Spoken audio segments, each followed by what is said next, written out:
হযরত ইয়াজিদকে শুধু নিজেই খলিফা নির্বাচন করেন নাই, বরং তার কাছে প্রস্তাব আসছে যে ইয়াজিদকে আপনি স্থলাভিষিক্ত করা হোক।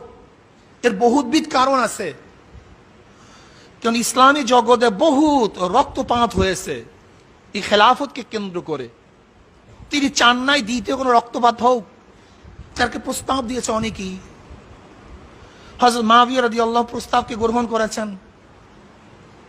হযরত মুআবিয়া রাদিয়াল্লাহু তাআলা আনহু কাছের যত বড় বড় তার সাথী এবং তার মুশিরিন ছিলেন, আহলে মুশির ছিলেন, তাদেরকে ডাকলেন, পরামর্শদাতাকে ডাকলেন।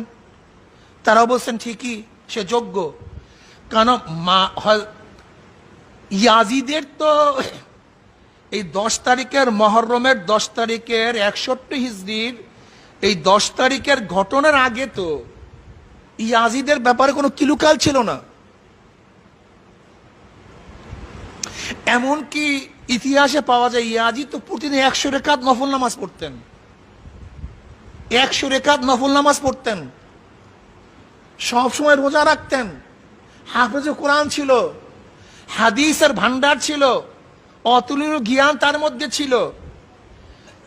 নামাজ ইমামতি করিয়া পড়াইতেন, কোনদিন নামাজ কাজা করছে ইতিহাস কেউ বলতে পারবে না। তাকবীর উলার সাথে নামাজ পড়তো, গুণের তো অভাব নাই ইয়াজিদের। ইয়াজিদে তো গুণের অভাব নাই।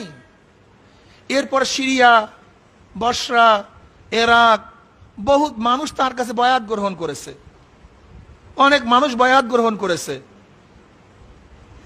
আমার হোসেন সত্য ছিলেন, আমার হোসেন শাহাদাত বরণ করে জান্নাতি যুবকদের সরদার হয়েছেন। সেই ইমাম হোসেনের অবমাননাকারী, ওনার হত্যার ষড়যন্ত্রকারী, ওনার মাথা মোবারকের সাথে বেয়াদবিকারী, ওনার উপস্থিতিতে বদর যুদ্ধকে কটাক্ষ করে বদর যুদ্ধের বদলা নিয়েছে এই কথা যে বলল, সেই এজিদ মুসলমান হতে পারে না। কিছু কম জানা আলেমী এজিদের দালালি করে, কোন মুসলমান এজিদের দালালি করতে পারে না। কারবালায় ফোরাতের তীরে ইমাম হোসেনের পানি বন্ধের নির্দেশ উবাইদুল্লাহ বিন জিয়াদকে কে দিয়েছে? আমার হোসেন ছোট্ট সন্তানটা নিয়ে সামনে এসেছিলেন, এজিদের সৈন্যরা আমারে পানি দিস না, এই ইরাকের ইহুদি খ্রিস্টান ফোরাতের পানি খায়, তোরা বাধা দিস না, জঙ্গলের পশুগুলো পানি পান করছে, তোরা বাধা দিচ্ছিস না, আমাকে পানি দিস না, আমার এই বাচ্চাটার মুখে একটু পানি দিয়ে দে। ইবনে কাসির আল বেদায়াতে লিখেন, ইজদের সৈন্যদের পক্ষ থেকে একটি বিষাক্ত তীর আসলো। সেই তীর হযরত আলী আকবরের সিনার এক পাশ থেকে আরেক পাশ চলে গেল, রক্তে রঞ্জিত হয়ে গেল। ইমাম হোসেন মৃত সন্তানটা তার বোনের কাছে নিয়ে বললেন, জয়নব, আমি তারে পানি দিতে পারি নাই, বিষাক্ত তীর পেয়েছে, আমার কোনো চিন্তা নাই, আমার নানা রাসূলুল্লাহ তারে জান্নাতে পানি পান করায় তৃপ্তি করিয়ে দিবে। আহলে বাইতকে পানি নিতে দিল না, এজিদ দোষী না। এজিদের বংশধরদের অবস্থা দেখেন। ইমামে হোসেন ওনাকে যখন শহীদ করা হলো, ওনার মাথা মোবারক সেদির মধ্যে রেখে উবাইদুল্লাহ বিন জিয়াদ দামেশকে পাঠালো। কোথায়? কুখ্যাত এজিদ বসে আছে, ইমামে হোসেনের মস্তক মাঝখানে, চারপাশে আহলে বাইতের আরো 18টা মাথা।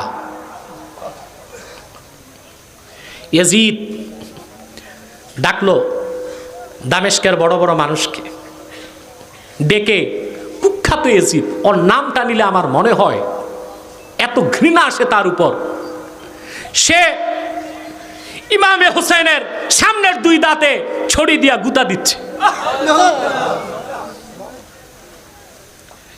রাসূলুল্লাহর এক সাহাবী দাঁড়ায় বলেন, ইয়াজিদ তো সবকিছু মানতে পারলাম, এটা পারলাম না, আমি বহুবার দেখেছি প্রিয় রাসূল হোসেনের এই দাঁতে চাটতেন, আর ওখানে কিনা তুই ছড়ি দিয়ে অবমাননা করছিস। ওই সাহাবীকে ইয়াজিদের নির্দেশে হত্যা করা হয়েছে। এজিদ জড়িত না? কথা বলেন, জড়িত কিনা?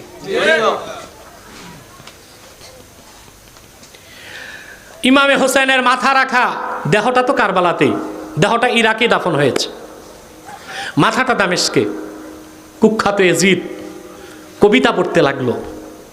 সে একটা কাক ডাকতেছে, কাক তার প্রাসাদে। সে বলল,